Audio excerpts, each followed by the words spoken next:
This is the farmhouse where I grew up, where my father grew up, where my grandfather grew up, where my great-grandfather grew up. The main house was built in 1860. We got electricity in 1943 with the Rural Electrification Act.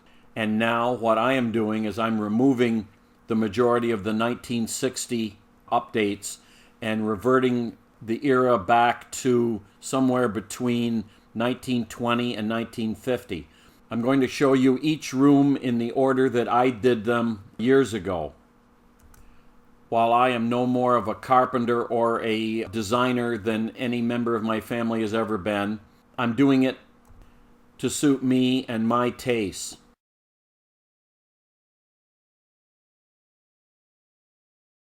Now it's time for the 10th and final room of the first floor of the farmhouse, and that is the downstairs bedroom. This before shot shows you what I had. There's a full-size bed in the middle of the room. I'm standing in the doorway. On the left, you've got the window that leaked like a sieve, even though it was a replacement vinyl window. The shelving, I had a large Tom Swift book collection from 1910 right up through the 90s, I guess it was, the last issue. I've taken them down, getting ready to pull everything out of the room. On the right, you see my cubbies that I keep clothes in. Those cubbies, I've used them for decades, and I intend to use them in the new bedroom when it gets all redone. Under that is the bar that holds all my pants. And the bar's got a bit of a sag to it because I was using sawdust and glue boards instead of good wood. So that will get taken care of. On the floor, you've got the ugly green rug with an uneven floor, and you'll see what we had to do to that in the upcoming chapters. Here's an image of my ceiling. You can see that it's got strapping reminiscent of the living room. However, that was full-size 4x8 sheets of plywood.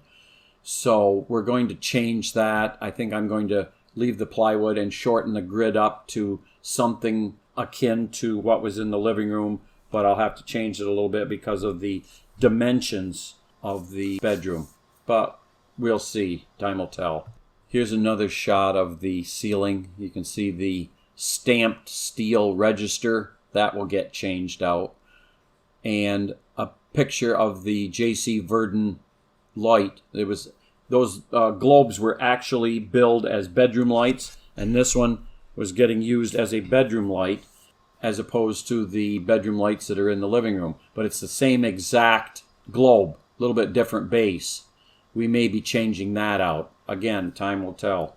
And turning around, there is the doorway looking out into the living room.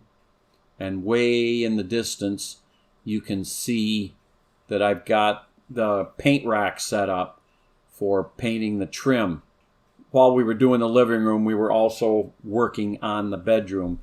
We didn't do it in order the way we did in the videos. There's some overlap.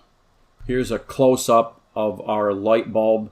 Back when we first got the X10 home automation, we put a socket rocket on and a bulb because there is no switch in that room. The only thing that was available was a pull chain in the middle of the room, so I used an X10 wireless stick-on switch that stuck to the wall of the bedroom and a socket rocket to turn it on and off. That will get changed too, hopefully, when we get into the electrical.